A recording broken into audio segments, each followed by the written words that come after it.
আসসালামু আলাইকুম ওরহমতুল্লাহি ওয়াবারাকাতুহ।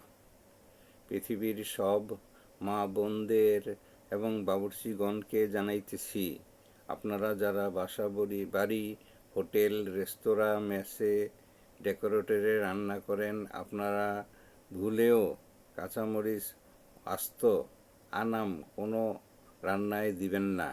এটা অপচয়ের শামিল। অপচয়কারীরা শয়তানের ভাই। হোটেল, রেস্তোরাঁ, মেসে, ডেকোরেটরে সালাদের সাথে কাঁচামরিচ দিবেন।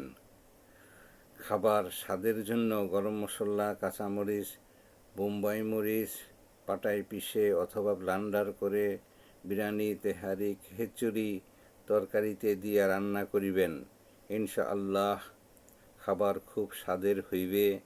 আর বাসা বাড়িতে এবং যে কোনো অনুষ্ঠানে কাঁচামরিচ চাবাইয়া খাইলে দেখা যায় ঝালের কারণে চোখের পানি, নাকের পানি, মুখের পানিতে বৃষ্টি হয়ে যায়।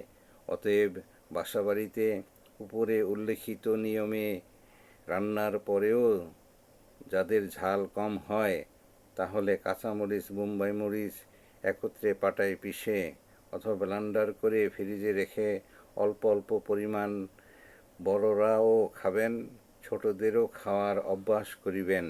ইনশাআল্লাহ ছোট বড় কারোই কোনো সমস্যা হইবে না।